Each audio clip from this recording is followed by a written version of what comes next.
বেরাদার, ইমামে হুসাইন যখন সাজদা অবস্থায় হয়েছে, এইদিকে সীমার পাপী মনে মনে ভাবছে যে যদি হুসাইন আবার উঠে যায় তো শেরে খোদার শের আবার আমাদেরকে কলার বাগানের মতো কলার গাছের মতো আমাদেরকে কচু কাটা করে কেটে ফেলবে। কিন্তু এই হুসাইনকে এই সাজদা থেকে আর উঠতে দেওয়া হবে না। সীমার পাপী গিয়ে বুকে চেপেছে, পিঠে চেপেছে, সে বলছে তুমি কে? বলে আমি সীমার। চেহারার দিকে যখন দেখলেন তো চেহারাটা একটু চিৎকা ভরা ছিল, মানে সীমার ছিল কালো আর তার শরীরে ছিল আবরাজ দাগ, সাফেদ দাগ যাকে বলা হয়। তো সাফেদ দাগ কালো মানুষের শরীরে যদি বের হয় তাকে চিৎকা ভরা লাগবে না? বলে চিৎকা ভরা ছিল। ইমামে হুসাইন তার চেহারা দেখার পরে বলছিলেন যে আমার নানা জানের সেই হাদিসে মোবারক সত্য, কারণ আমার রাসূল পাক সাল্লাল্লাহু আলাইহি সাল্লাম হাদিস বলেছিলেন যে জাহান্নামের একটি কুকুর আমার আহলে বাইতের খুনের উপরে মুখ দিয়েছে। আল্লাহু আকবার। অর্থাৎ এই সীমার পাপী এই আহলে জাহান্নামের কুকুর যার চেহারাটা চিৎকা করা ছিল। বেরাদার, আমার হুসাইন বলতেছেন যে আমার নানা জান আগেই বলেছেন যে তার চেহারা চিৎকা করা হবে। এই সীমার শোনো, আমি বুঝতে পেরেছি যে তুমি আমাকে শহীদ করে দেওয়ার জন্য চলে এসেছো, আর তোমার হাতে শহীদ আমার লেখা আছে। আমার নানা জান আজ থেকে পূর্বেই বলে দিয়েছেন, দুনিয়ায় থাকা অবস্থায় বলে দিয়েছেন। তবে সীমার শুনে রাখো, আমি এই গলা এই মাথাকে শুধু আল্লাহর জন্য নত করেছি, কোনো বেঈমানের জন্য নয়। জোরে বলুন সুবহানাল্লাহ। এইদিকে সীমার পাপী আমার হুসাইন রাদিয়াল্লাহু তাআলা আনহু গর্দন মোবারকে যে ছুরি চালিয়েছিল তো উল্টো দিক থেকে, সোজা দিক থেকে নয়। একটা জানোয়ার যখন আমরা হালাল করি, পশু যখন হালাল করি, তো উল্টো দিক থেকে হালাল করা নিষেধ আছে। কারণ উল্টো দিক থেকে রগ পর্যন্ত আসতে অনেকটা সময় লাগবে, পশুটার কষ্ট বেশি হবে। যদিও জায়েজ আছে পশু জবাই করে আমাদেরকে খাওয়া, তো এই সোজা দিক থেকে জবাই করতে হবে, উল্টো দিক থেকে নয়। কিন্তু সীমার পাপী কত বড় দুষ্ট দুরাচার! নওয়াসায়ে রাসূল আমার হুসাইন রাদিয়াল্লাহু তাআলা আনহুকে ওই কারবালার প্রান্তরে উল্টো দিক থেকে ছোড়া চালিয়ে, আস্তে আস্তে ছোড়া চালিয়ে দেহ মোবারক থেকে মাথা মোবারককে আলাদা করে দিল। জোরে বলুন ইন্না লিল্লাহি ওয়া ইন্না ইলাইহি রাজিউন। আমার হুসাইনের শাহাদাতের শুধু অপেক্ষা। কিতাব মুআজামুল কবিরের মধ্যে লেখা আছে যে আমার হুসাইন রাদিয়াল্লাহু তাআলা আনহুর যেমন শাহাদাত হয়েছে, পুরো পৃথিবী অন্ধকার হয়ে গেল, আসমান অন্ধকার হয়ে গেল, সূর্য লুকিয়ে গেল, আর দিনের বেলায় যেন নক্ষত্রগুলিকে দেখা যাচ্ছে, তারা দেখা যাচ্ছে আসমানে। আল্লাহ পাকের হুকুম, আসমান থেকে বৃষ্টি বর্ষণ শুরু হয়ে গেল। মুআজামুল কবির কিতাবের মধ্যে লেখা আছে সুন্দরভাবে, সুবহানাল্লাহ। ইমাম তাবরানী আলাইহি রাহমাতুর রিজওয়ান তিনি লিখেছেন মুআজামুল কবিরের মধ্যে, সারা পৃথিবী অন্ধকার হয়ে গেল, আসমান থেকে রক্তের বৃষ্টি বর্ষণ শুরু হয়ে গেল। কতদিন পর্যন্ত?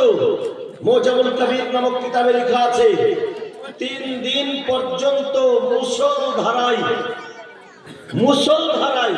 শুধু রক্তের বৃষ্টি বর্ষণ হয়েছিল। জোরে বলুন আল্লাহু আকবার।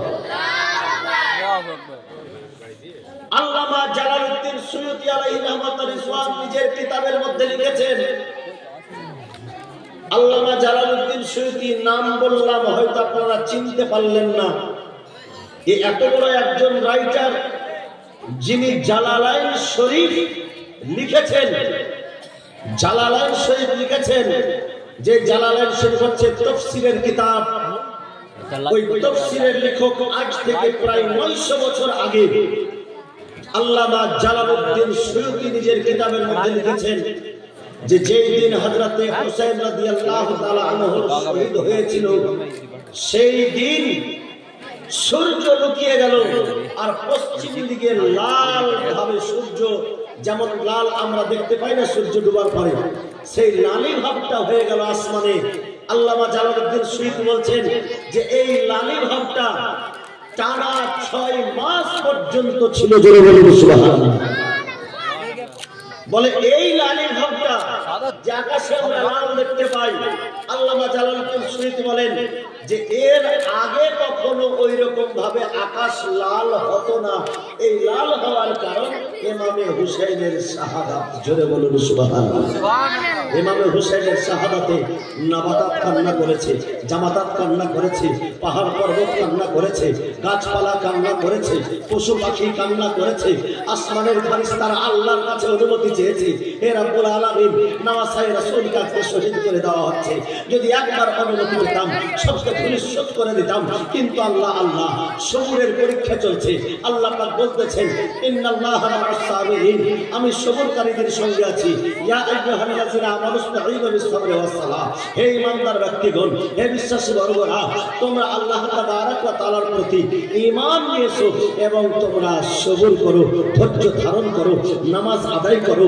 নিশ্চয়ই সবরকারীদের সঙ্গে আমি আল্লাহ রয়েছি। জোরে বলুন সুবহানাল্লাহ। আমার হুসাইন শাহাদাত জাম করার পরে পরে মুলকে শামের পাথরগুলি হটিয়ে হটিয়ে দেখা গিয়েছিল যে জায়গা থেকে পাথর হটাতো সেই জায়গা থেকে তাজা রক্ত বেরিয়ে আসতো। জোরে বলুন সুবহানাল্লাহ। বাইতুল মুকাদ্দাসের যে পাহাড় রয়েছে সেই পাহাড় 10ই মুহররম শরীফের দিনে 61 হিজরি, 10ই মুহররম শরীফের 61 হিজরিতে আমার ইমামে হোসেন শহীদ হয়। আর সেই শহীদের দিনে বলে কাবা বাইতুল মুকাদ্দাসের পাথরগুলি হটিয়ে দেখলে সেইখান থেকে তাজা রক্ত বের হয়েছে। বিরাদার ইসলাম, ইমামে হুসাইনের মহব্বতে কে কান্না করেনি? ইমামে হুসাইন তো শহীদ হলেন, কিন্তু দেখুন বাবা সুবহানাল্লাহ, এই কাফের এই বেদিনের দলেরা, দুষ্ট দুরাচারের দলেরা ইমামে হুসাইন রাদিয়াল্লাহু তাআলা আনহুকে শহীদ করে দেওয়ার পরেও ক্ষান্ত হয়নি, শহীদ করে দেওয়ার পরেও শান্তি হয়নি। এরা কি করেছিল? খিমাতে আগুন লাগিয়ে দিয়েছিল। আল্লাহু আকবার। এই খিমাকে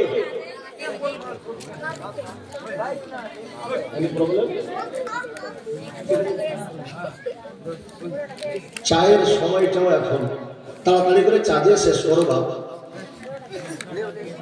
আমার মাহফিলে আমি না উঠা বসা করতে দিই না, চা খেতে দিই। কত কষ্ট করে পড়ে রেখেছি, এগুলো শোনাবার জন্য এসেছি না বাবা। এগুলো বিনা পড়াতে পাওয়া যাবে না, পড়তে হয় আমাদেরকে, আর প্রচুর হারে পড়তে হয়।